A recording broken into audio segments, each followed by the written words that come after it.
Bismillahirrahmanirrahim. Assalamualaikum warahmatullahi wabarakatuh. Bismillah, alhamdulillah, wassalatu wassalamu ala sayyidina Muhammad bin Abdillah wa ala alihi wa sahbihi wa man wala. Wa la hawla wa la quwata illa billah.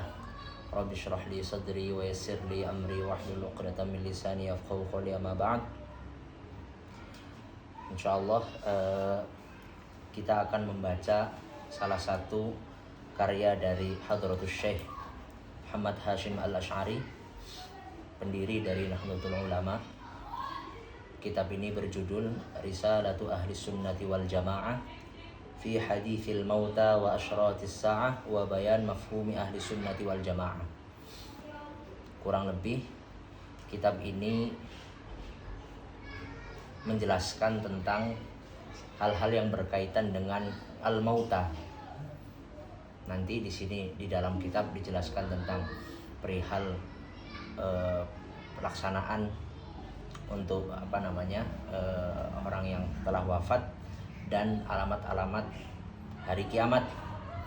Tapi di awal kitab dimulai dengan bayan mafhumi ahli sunnati wal jamaah, menjelaskan apa itu definisi dari ahlus sunnati wal jamaah, siapakah mereka, apa ciri-cirinya, dan seterusnya. Sebelum kita mulai pembacaan kitab ini, marilah kita sama-sama untuk membacakan Al-Fatihah kepada muassis Jam'iyah Nahdlatul Ulama Syekh Muhammad Hashim Al-Asy'ari beserta semua kiai, semua habaib yang berperan dalam mendirikan NU dan melaksanakan NU dari awal berdiri hingga saat ini. Biidznillah wa li syafaati Rasulillah wa ala kulli niyatin salihah wa ala ma nawahu salafuna salih fi qiraatil Fatihah. Lahum minnal Fatihah. A'udzu billahi minasyaitonir rajim. Bismillahirrahmanirrahim. Alhamdulillahi rabbil alamin. Arrahmanir rahim. Maliki yaumiddin. Iyyaka na'budu wa iyyaka nasta'in. Ihdinas siratal mustaqim. Shiratal ladzina an'amta 'alaihim.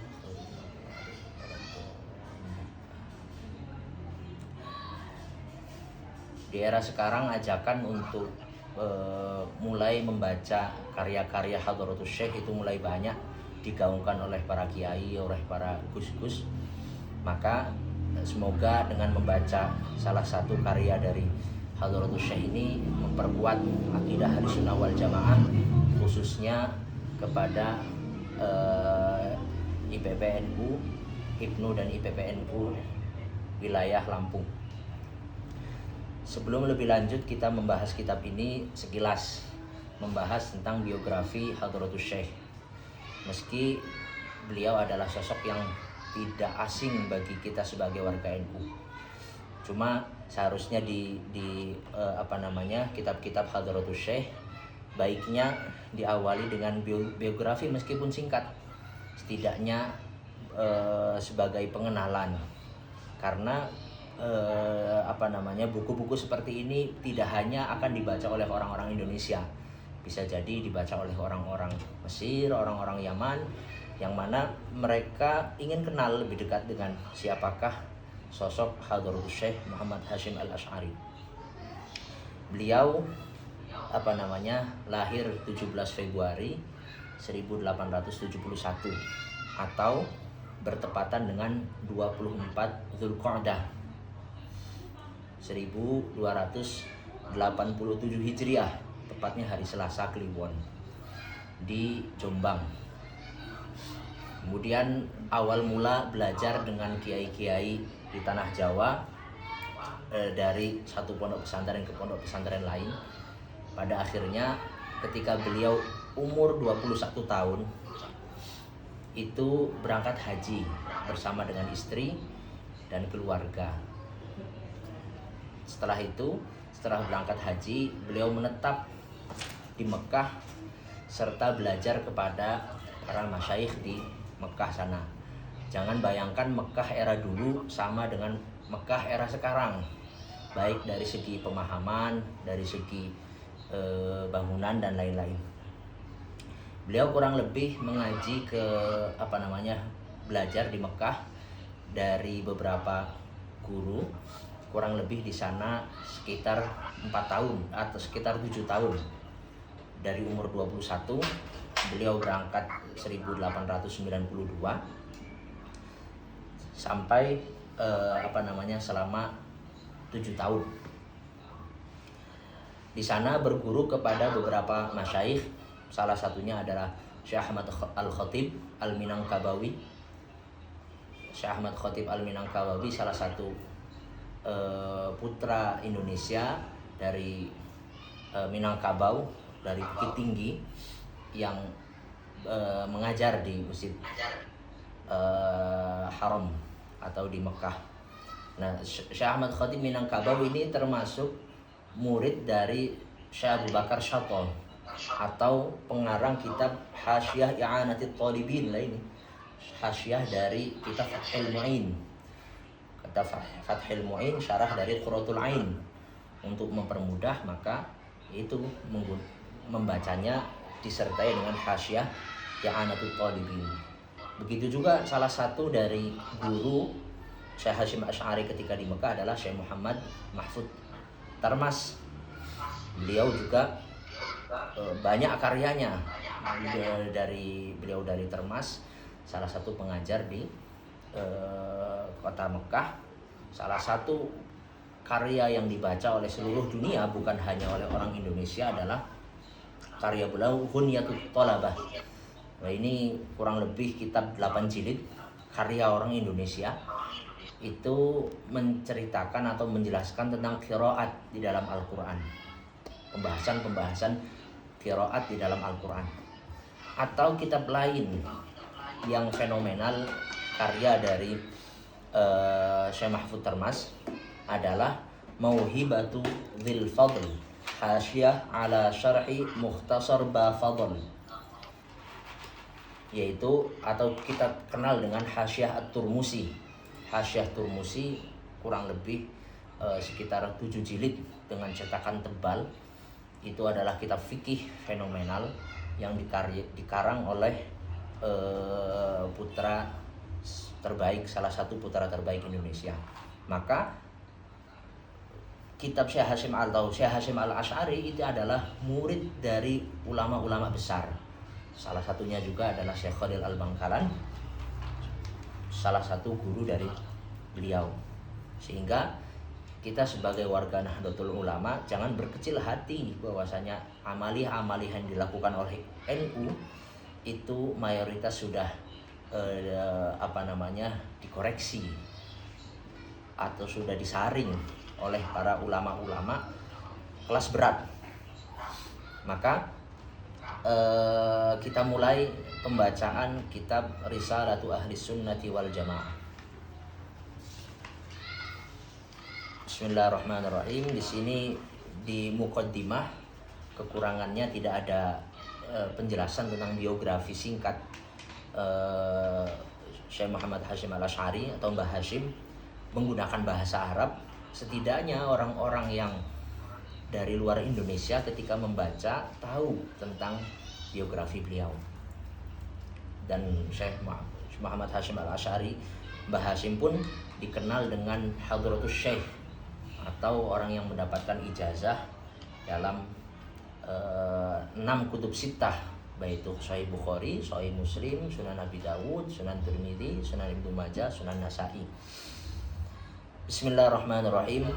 Nanti ada beberapa kalimat yang saya bacakan bahasa Arabnya. Banyak juga yang hanya dijelaskan maksudnya saja, karena tabarukan kepada lafaz yang dipilih oleh Hadratus Syekh. Untuk muqaddimah saya baca sekilas. Bismillahirrahmanirrahim. Alhamdulillahi syukran ala nawalih, wassalatu wassalamu ala sayyidina Muhammadin wa alihi wa ba'du. Fahada kitabun awda'tu fihi syai'an min hadithil mauta wa asyratis sa'ah. Ini adalah kitab yang mana di dalamnya saya tulis tentang hal-hal yang berkaitan dengan kematian atau orang-orang mati. Wa asyratis sa'ah, dan alamat-alamat kiamat. Wa syai'an minal kalam ala bayanis sunnati wal bid'ah, dan penjelasan singkat tentang bid'ah dan sunnah, wa syai'an minal ahadis biqasdin nasihah, dan sedikit hadis dengan tujuan memberikan nasihat.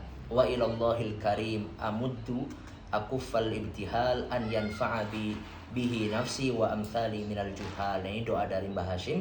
Semoga beliau meminta kepada Allah semoga kitab ini memberikan manfaat kepada beliau ataupun kepada orang lain. Dan di sini beliau sangat tawadhu menisbatkan dirinya kepada juhal, padahal beliau adalah al-alim al-allamah.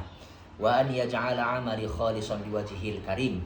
Semoga amal perbuatannya itu lillahi ta'ala innahu jawadun raufur rahim. Wa hadha awanu syurufil maqsud bi'aunil malikil ma'bud. Faslun fi bayanis sunnati wal bid'ah. Maka dalam kitab ini langsung menjelaskan definisi apa itu sunnah, apa itu bid'ah, mana amaliyah yang masuk dalam kategori sunnah, mana amaliyah yang masuk dalam kategori bid'ah. As-sunnatu bidh-dhammi wat tasydid kama qala Abul Baqa fi kulliyatihi lughatan. Di awal Syekh Hasyim Asy'ari mendefinisikan apa itu sunnah secara bahasa ataupun secara istilah. Secara bahasa, sunnah itu at-thariqah, cara, metode, jalan.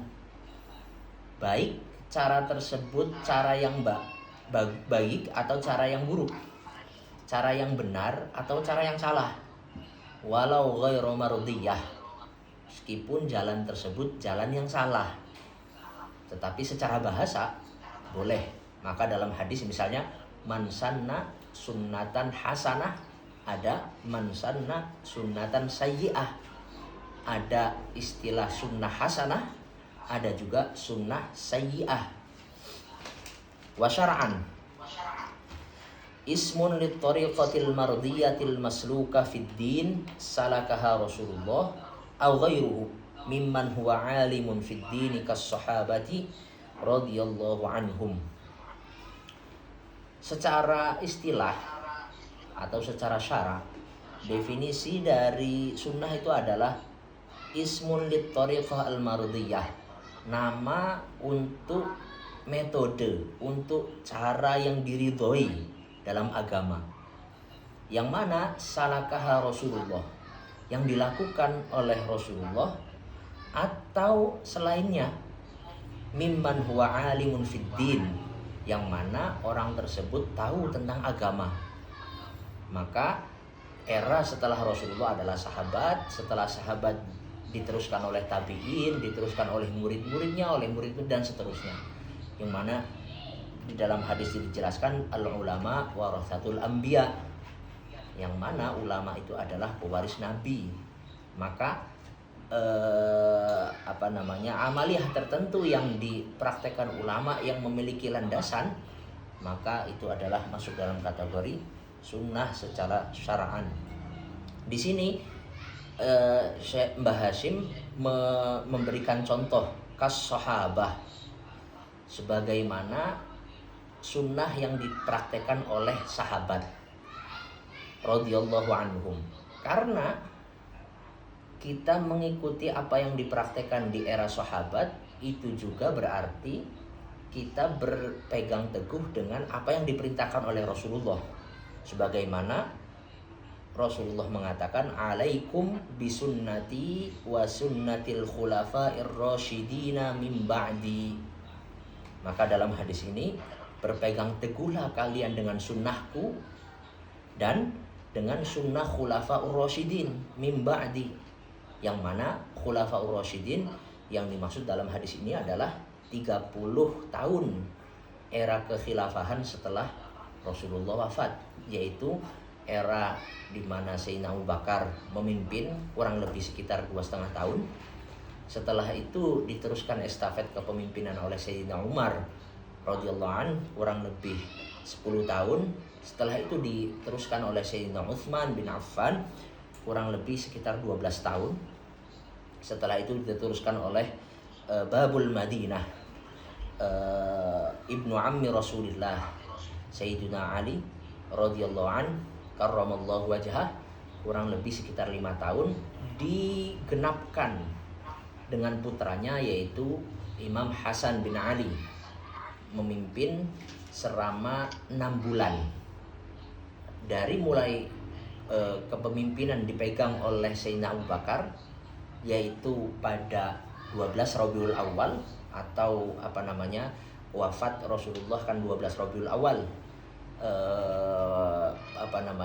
Rapat-rapat di Bani Saqifah itu kurang lebih memakan waktu 3 hari.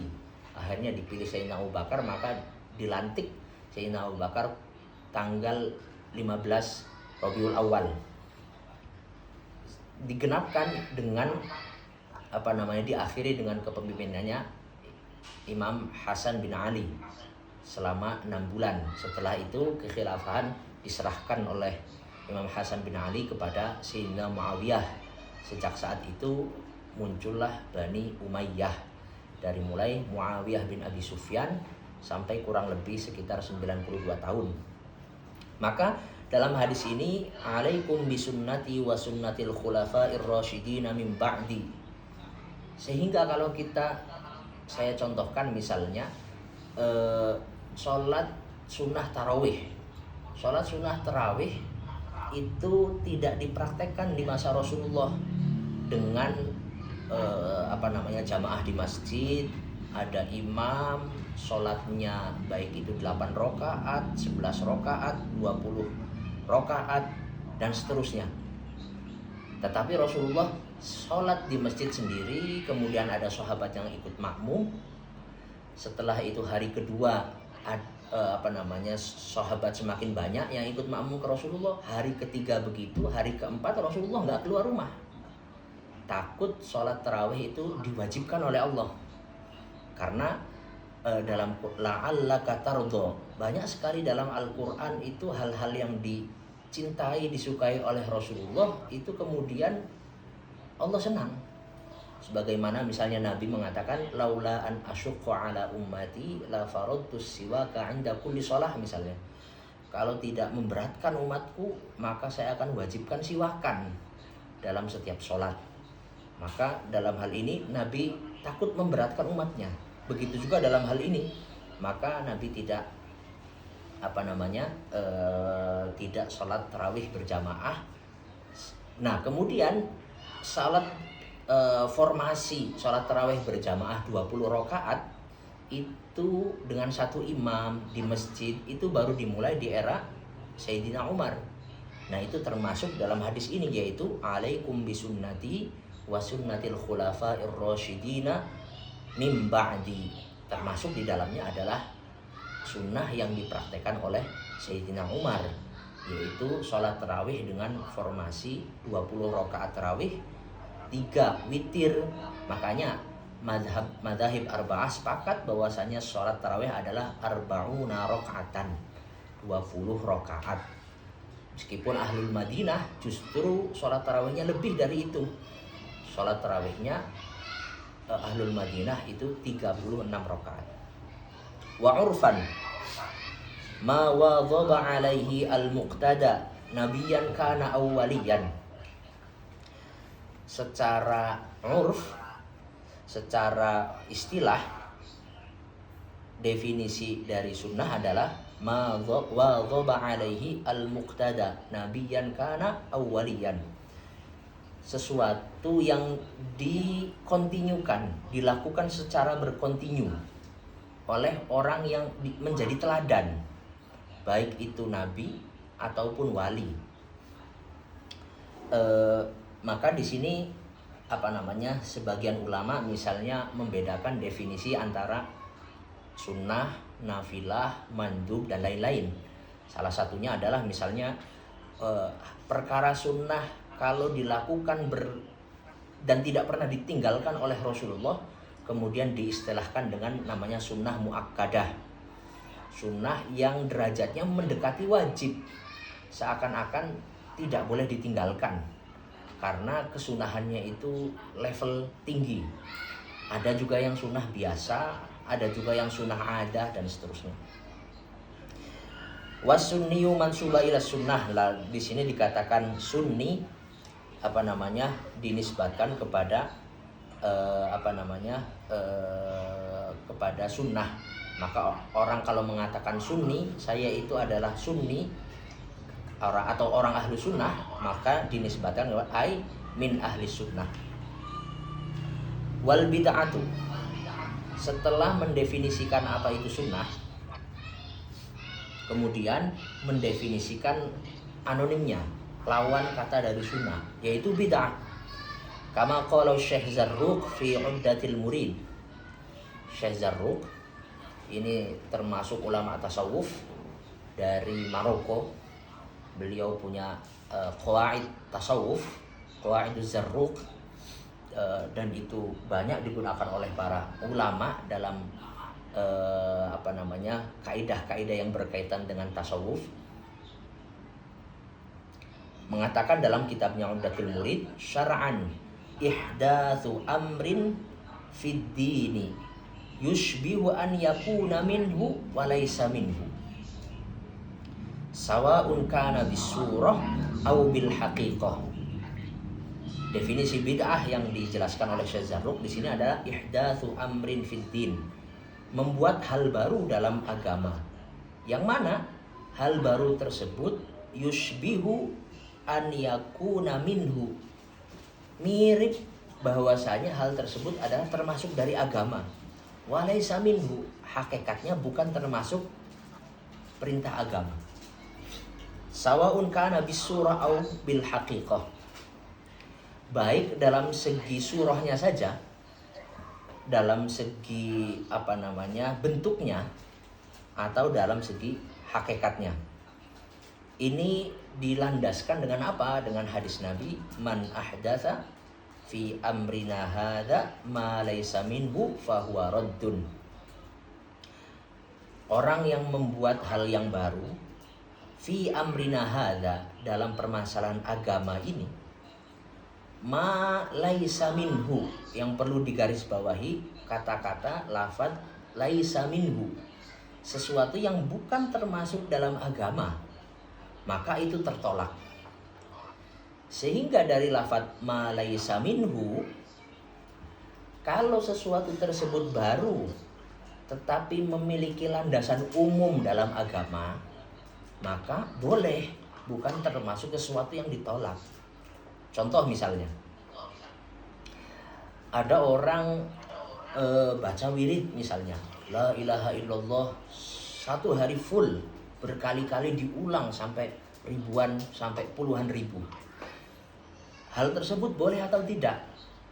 Secara sekilas Rasulullah tidak pernah melakukan hal tersebut, yang membaca wirid la ilaha illallah sampai puluhan ribu kali dalam satu hari misalnya. Tetapi amaliyah ini termasuk di dalam hal yang diperintahkan oleh aslus syara', fadhkurullaha dzikron katsira, misalnya di dalam Al-Quran, berzikirlah kepada Allah dengan jumlah yang banyak. Jumlah yang banyak dalam ayat ini kan tidak dibatasi, mau itu 1000 kali, mau itu 2000 kali. Dzikron katsira wasabbihuhu bukratan wa asila, dan membacalah tasbih di pagi hari dan di sore hari. Jumlahnya berapa? Tidak dibatasi dalam ayat ini. Maka meskipun pembacaan zikir misalnya dengan nominal sangat banyak, di pagi hari, di sore hari, dalam satu hari, itu tidak dipraktekkan oleh Rasulullah, tidak dilakukan oleh sahabat, tidak dilakukan oleh tabi'in, tetapi ini masuk dalam kategori minhu, karena ada landasan yang memerintahkan meskipun tidak spesifik. Fadhkurullaha dzikron katsira, di sini diperintahkan untuk zikir dengan jumlah yang banyak, tidak spesifik dengan lafaz-lafaz tertentu, maka itu bukan sesuatu yang bid'ah. Kan di sini ma laisa minhu, itu baru yang rad, yang tertolak. Atau dalam hadis lain, wa kullu muhdatsatin bid'ah. Nah, unik dalam kata-kata atau dalam lafaz hadis ini, kul, ada lafaz kul. Kalau dalam bahasa Arab, kul itu lafdzun lil umum, lafadz yang menunjukkan lafadz am. Tetapi Imam Subki mengarang satu kitab khusus membahas lafadz kul, Ahkamul Kul wa ma alaihi tadul, nama kitabnya. Itu khusus menjelaskan lafadz kul. Di kitab itu beliau mengatakan bahwasanya memang setiap lafadz kul itu memiliki makna umum, tetapi terkadang yang namanya umum kul itu maksus. Beliau di situ mencontohkan dengan kisah yang ada dalam surat Al-Kahfi dan juga cerita tentang tudammiru kulla syai'in biizni rabbiha. Salah satu ciri dari angin topan, angin puting beliung adalah tudammiru kulla syai'in. Dia bisa menghancurkan segalanya. Nah, kulla syai'in di sini tidak mencakup seluruhnya. Nyatanya langit, bumi tidak bisa dihancurkan oleh angin. Atau yang ada dalam surat Al-Kahfi misalnya, cerita pelaut dengan Nabi Khidir bersama Nabi Musa, yang mana kapal seorang pelaut tersebut dirusak oleh Nabi Khidir. Supaya apa? Supaya tidak diambil oleh perompak. Karena di laut itu ada ya'khudhu kulla safinatin ghasba. Ada perompak yang mengambil semua kapal secara ghasab, secara paksa. Nah, kata-kata kul dalam ayat ini tidak diambil semua. Nyatanya kapal dari nelayan tersebut dirusak oleh Nabi Khidir supaya tidak diambil oleh perompak. Maka yang diambil adalah kapal-kapal bagus saja. Kapal-kapal jelek yang nggak diambil. Makanya lafadz kul itu menunjukkan umum, tetapi ada kalanya ditaksis. Maka seperti dalam hadis ini misalnya, wa kullu muhdatsatin bid'ah. Lafadz kul dalam hadis ini tidak menunjukkan seluruhnya, tidak. Tetapi hal-hal yang baru yang ma laisa minhu, yang tidak memiliki landasan di dalam agama. Maka untuk menjelaskan kedua hadis ini, Syekh Hasyim Asy'ari mengatakan apa? Wa qad bayyana al-ulama rahimahumullah annal ma'na fil haditsain al-madhkurain raji'un li taghyiril hukmi bi'tiqadi ma laysa biqurbatin qurbatan. Maka salah satu bentuk kebid'ahan atau dua hadis ini menunjukkan apa? Pemahamannya li taghyiril hukmi bi'tiqadi ma laysa biqurbatin qurbatan. Maka orang kok merubah hukum, meyakini sesuatu yang bukan ibadah jadi ibadah. Wah, itu termasuk bid'ah. Maka sesuatu yang ibadah, yang perintahnya jelas dalam agama, tata caranya jelas dalam agama, ya kita katakan itu adalah ibadah. Maka yang masuk dalam kategori adat, perayaan, selamatan, dan lain-lain, itu masuk dalam kategori adat, karena tidak ada juklak, tuntutan resmi dari dalil bahwasanya caranya harus A, B, C, D, sebagaimana tata cara pelaksanaan sholat, tata cara zakat, ada harta-harta yang dizakati, jumlahnya jelas, nisabnya jelas, diberikan kepada siapa yang wajib berzakat. Begitu juga dengan sholat, tata cara sholatnya bagaimana, tempat, badannya harus suci, tempatnya harus suci, dan seterusnya. La mutlaqul ihdas. Maka yang bid'ah itu bukan mutlaqul ihdas, tapi kalau seseorang meyakini sesuatu yang bukan ibadah menjadi ibadah, itu pun salah. Maka kita harus tahu porsinya. Hal-hal yang adat kita porsikan sebagai adat, meski kita tidak menutup mata bahwasanya dalam ibadah adat tersebut atau dalam pelaksanaan adat tersebut ada unsur-unsur ibadah dimasukkan. Acara selamatan, bacanya surat Yasin, bacanya surat Al-Fatihah misalnya, Maka dalam tata cara yasinan, tata cara tahlilan, itu kadang antara satu daerah dan daerah lain berbeda-beda. Ya nggak masalah, karena itu bukan ibadah yang ada juklak. Harus baca Fatihah misalnya, setelah Fatihah baca surat, setelah baca surat ruku, dan seterusnya, nggak ada. Maka lafadz tahlilan terkadang berbeda-beda antara satu daerah dengan daerah lain. Ya nggak masalah. Id qad tanawaratus syari'ah bi usuliha fayakunu raji'an ilaiha. Ini kalau memang ada perintah, ada perintah secara global atau bi usuliha, maka kembali kepadanya. Seperti yang dicontohkan tadi tentang zikir dengan jumlah yang banyak. Tidak ada tuntunan khusus membaca la ilaha illallah dari pagi sampai sore misalnya sebanyak 10.000. Tapi di dalam Quran dikatakan fadhkurullaha dzikron katsira. Zikir dengan jumlah yang banyak, dan jumlah banyak ini tidak dibatasi. Au bi furu'iha fayakunu maqisan 'alaiha.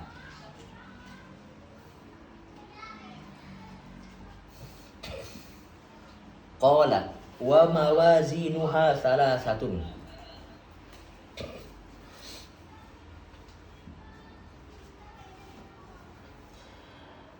Nanti untuk pertanyaan di akhir atau gimana? Al-awwalu an yunzara fil amril muhdath fa in syahida lahu mu'dhamus syari'ati wa asluha falaysa bibid'ah. Ini Ibnu dan IPPNU harus dibiasakan ngaji gini, karena hakikatnya Nahdlatul Ulama itu ulama yang kebangkitan ulama, bukan kebangkitan yang lain. Kebangkitan ulama dalam arti cendekiawan, orang-orang yang alim dalam syariah dan seterusnya. Maka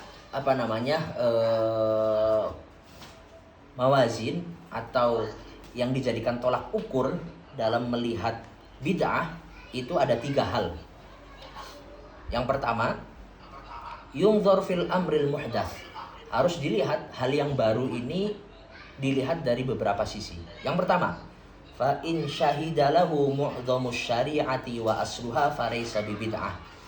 Kalau memang ada dalil yang dijadikan landasan untuk amrul muhdath tadi, maka atau wa asluha, atau ada dalil umum yang dijadikan landasan dalam amrul muhdath tadi, maka tidak masuk dalam kategori bid'ah.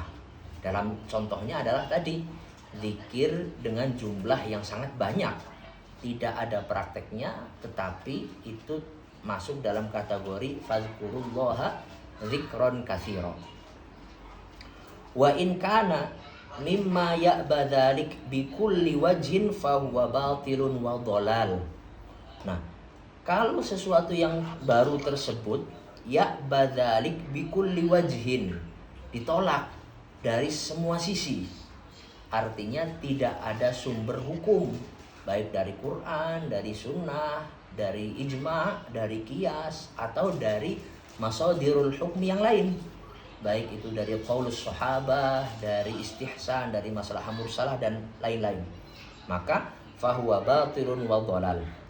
Wa in kana mimma taraja'at fihi al-adillah wa tanawalatu syubhah wastawat fihi al-wujuh u'tubirat wujuhuhu fama tarajjaha min dzalik raja'at ilaihi. Nah, kalau yang masih abu-abu, hal yang tidak ada landasan secara tegas dalam hukum, juga tidak ada larangan secara tegas dalam hukum, dan ini kok mirip sesuatu yang diperintahkan, tetapi kok mirip sesuatu yang diharamkan, maka u'tubirat wujuhuhu, tergantung lebih dekat kemana permasalahan ini. Maka fama tarajjaha min dzalik raja'at ilaihi. Kalau dia lebih dekatnya kepada perkara ibadah, maka bukan bid'ah, atau dia lebih dekat dengan sesuatu yang ada sumber hukumnya, maka tidak dikatakan bid'ah. Tapi Kalau lebih dekat kepada sesuatu yang justru dilarang oleh hukum atau oleh sumber hukum, maka masuk dalam kategori bid'ah. Al-mizanul tsani, tolak ukur kedua dalam mengkategorikan sesuatu itu masuk dalam kategori bid'ah atau tidak adalah i'tibaru qawaidil a'immah wa salafil ummah al-'amilina bi tariqis sunnah fama khalafa bi kulli wajhin fala ibrata bih wa ma wafaqa usulahum fa huwa haqqun wa in ikhtalafu fihi far'an wa aslan fa kullun yatba'u aslahu wa dalilah. Maka i'tibaru qawaidil a'immah, melihat kaidah-kaidah yang digunakan oleh para ulama dan oleh para ulama-ulama terdahulu kita, yang mana mereka adalah yang menjaga sunnah, yang meriwayatkan sunnah dari masa ke masa sehingga sampai kepada kita. Maka fama, sebagaimana misalnya kaidah-kaidah yang digunakan oleh Imam Nawawi, kaidah-kaidah yang digunakan oleh Imam Rafi'i, kaidah-kaidah yang digunakan oleh Imam Al-Ghazali misalnya, fama khalafaha bikulli wajhin fala ibrata bihi. Kalau ada sesuatu yang bertentangan dengan ucapan seluruh ulama, maka fala ibrata bihi, ya sesuatu tersebut tertolak, tidak dianggap. Wa ma wafaqa usulahum fahuwa haqqun. Kalau ada sesuatu yang sesuai, cocok dengan kaidah yang mereka buat, maka fahuwa haqqun, maka itu adalah kebaikan, kebenaran. Wa in ikhtalafu fihi far'an wa aslan fa kullun yatba'u aslahu wa dalilah. Meskipun misalnya secara turunan hukum ada perbedaan, maka setiap dari mereka ngikut kepada dalil masing-masing. Atau untuk hal-hal yang diperdebatkan antara ulama, maka masing-masing berpegang kepada dalilnya. Atau la inkara fil mukhtalafi, kalau untuk hal-hal yang masail mukhtalaf fiha tidak diingkari. Wa qad waqa'a fi qawaidihim annama amila bihi salaf wa tabi'ahum al-khalaf la yasihhu an yakuna bid'atan wala madhmuman. Meskipun di sini ada penyebutan kata-kata salaf dan khalaf. Kemudian misalnya Syekh Muhammad Said Ramadan Buti mengarang satu kitab untuk menjelaskan apa itu definisi dari salaf, yaitu al-madhhabiyah. Nah di situ atau di kitab itu kurang lebih Syekh Muhammad Said Ramadan Buti menjelaskan definisi dari salaf itu adalah ulama yang hidup di kurun atau di abad ketiga, dari mulai abad pertama, abad kedua, dan abad ketiga, yaitu era para a'immah al-mujtahidun, sebagaimana Imam Syafi'i, sebagaimana Imam Abu Hanifah, sebagaimana Imam Malik, Imam Ahmad bin Hambal dan murid-muridnya, atau di era tabi'in dan tabi'in. Itu mereka adalah dikatakan sebagai ulama salaf, berlandaskan dengan hadis khairul quruni qarni tsummal ladzina yalunahum tsummal ladzina yalunahum tsummal ladzina yalunahum. Nah, dalam hadis itu Nabi menyebutkan 3 abad, yaitu khairul quruni qarni, abadnya Nabi itu sebaik-baiknya abad, yaitu 100 tahun pertama, karena sahabat jumlahnya kurang lebih yang dijelaskan oleh Ibnu Hajar dalam Al-Isabah fi Tamyiz Sahabah, itu kurang lebih jumlah sahabat itu sekitar 124.000 orang. Tapi itu yang hadir ketika Hajatil Wada, 124.000. Nah, yang diketahui namanya itu hanya sedikit, hanya kurang lebih untuk bilangannya saya lupa. Yang diketahui oleh ulama nama-nama mereka. Dari nama-nama mereka yang meriwayatkan hadis nanti digolongkan menjadi 3. al-mukthirun, al-mutawassitun, al-muqillun.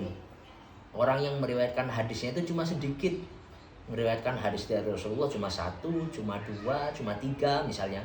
Ketemu Rasulullah sekali, habis itu pulang ke daerahnya.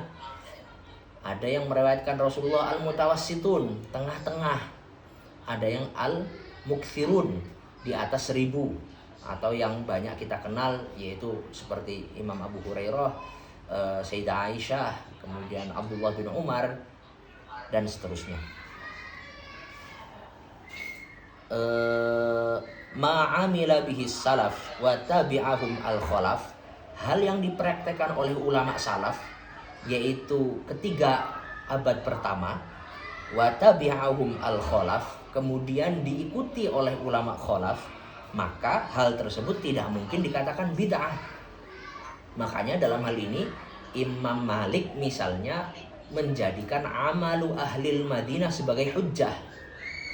Amalu ahlil Madinah oleh Imam Malik dijadikan sebagai hujjah dalam hukum, karena Imam Malik berpendapat kebiasaan yang dilakukan oleh orang Madinah itu sudah dikoreksi oleh Rasulullah, oleh sahabat, oleh tabi'in, oleh tabi'in, sehingga kebiasaan yang mereka lakukan itu bisa dijadikan sebagai hujjah. Karena Madinah adalah tempat tersebarnya Islam, awal mula tersebarnya Islam itu dari Madinah. Wa ma tarakuhu bi kulli wajhin wadhihin la yasihu an yakuna sunnatan wala mahmuda. Apa yang ditinggalkan secara keseluruhan oleh salaf dan kholaf, maka tidak mungkin hal tersebut adalah sunnah. Meski nanti dalam mendefinisikan apa itu bid'ah misalnya, yang mana Imam Syafi'i di situ nanti mengkategorikan ada kategori bid'ah hasanah dan bid'ah sayyi'ah, atau mahmudah dengan madzmumah. Karena namanya sesuatu yang tidak dilakukan oleh Rasulullah atau oleh sahabat itu belum tentu sesuatu tersebut adalah yang haram. Maka misalnya kalau ada orang mengatakan gini, zikir jamaah itu nggak boleh. Kenapa? Karena tidak dilakukan oleh Rasulullah, oleh sahabat, dan oleh tabi'in, itu salah. Karena tidak ada itu itu bukan kaidah. Yang ada kaidahnya adalah karena gini, Rasulullah tidak melakukan sesuatu itu belum tentu karena haram. Bisa jadi contohnya misalnya Rasulullah ditawari daging biawak sama Khalid bin Walid. Khalid bin Walid jenderal lapangan, biasa makan apa yang ditemukan. Maka ketika nemu biawak, tangkep, dibakar, ditawarin sama Rasulullah. Rasulullah, ini daging apa? Oh, daging dob. Akhirnya Rasulullah nggak mau makan. Ketika ditanya oleh Khalid bin Walid, haramun huwa ya Rasulullah, ini haram enggak? Oh enggak, saya enggak sergaja makan daging dob karena enggak biasa. Nah, menunjukkan apa yang tidak Rasulullah lakukan itu tidak menunjukkan sesuatu tersebut haram. Sebagaimana Rasulullah itu banyak sekali hal-hal yang mubah itu Rasulullah tinggalkan. Hal-hal yang mubah banyak sekali yang Rasulullah tinggalkan. Kenapa? Karena Rasulullah melakukan hal yang lebih penting. Begitu juga di era sahabat, begitu juga di era tabi'in. Maka kaidahnya itu nggak ada yang mengatakan apa yang ditinggalkan oleh Rasulullah atau sahabat itu menjadi bid'ah, nggak ada. Yang ada adalah apa yang dilarang. Wa ma nahakum anhu fantahu. Kan? Apa yang dilarang oleh Rasulullah maka tinggalkan. Nggak ada yang matarokahu, nggak ada. Apa yang ditinggalkan oleh Rasulullah maka haram, nggak ada. Yang ada adalah wa ma nahakum anhu fantahu. Apa yang dilarang oleh Rasulullah, karena keharaman itu bisa diambil dari an-nahyu, dari larangan, bukan dari at-tarku, bukan dari apa yang ditinggalkan oleh atau yang tidak dilakukan oleh Rasulullah. Wa ma athbatu aslahu wa lam yarid anhum fi'luhu faqala Malik. Misalnya ada suatu hal yang baru, yang mana asbatu aslahu, secara dasar ada, secara dalil ada, tetapi ulama-ulama salaf tidak melakukannya di masa mereka. Walam yarid anhum fi'luhu, faqala Malik bid'ah li'annahum lam yatrukuhu illa li amrin indahum fihi. Maka kata Imam Malik, hal tersebut masuk dalam kategori bid'ah. Kenapa? Karena ulama salaf tidak meninggalkan sesuatu karena ada suatu hal.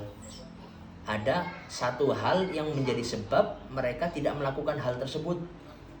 Tetapi Imam Syafi'i mengatakan, murid dari Imam Malik, wa qala Syafi'i laisa bibid'atin wa illam ya'mal bihis salaf. Kenapa kata Imam Syafi'i? Kalau kata Imam Malik kan sesuatu yang ditinggalkan oleh salaf bisa dikategorikan bid'ah, karena mereka tidak meninggalkan sesuatu kecuali ada hal yang mungkin tidak dijelaskan secara lafaz, tetapi ada sesuatu hal menjadi sebab mereka meninggalkan hal tersebut.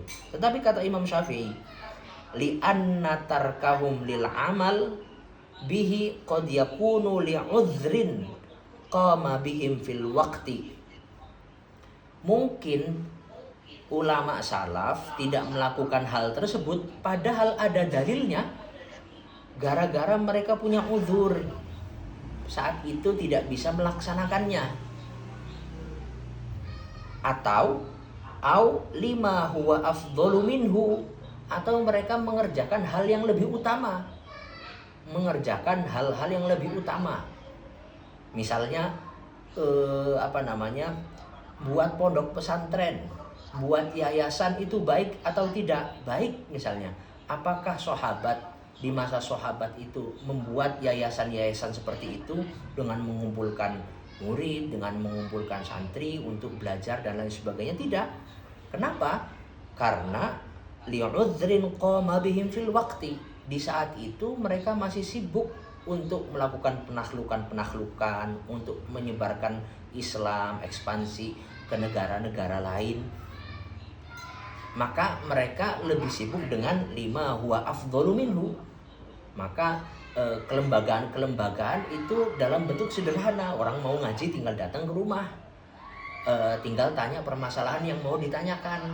Atau ingin ngaji hadis, maka datang di hari di mana mengajar hadis. Mau ngaji fikih, maka datang di hari di mana mengaji fikih, dan seterusnya.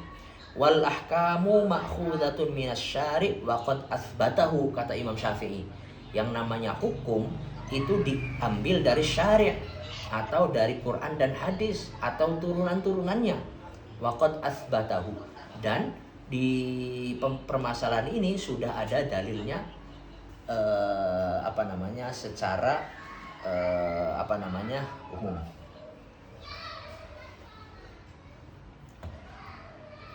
Ya. Mungkin untuk pembacaan kitab sampai sini dulu. Insyaallah diteruskan di waktu yang lain. Ini ada pertanyaan yang sangat bagus, menyikapi hadis 73 golongan umat Nabi yang masuk surga hanya satu, yaitu ahlus sunnah.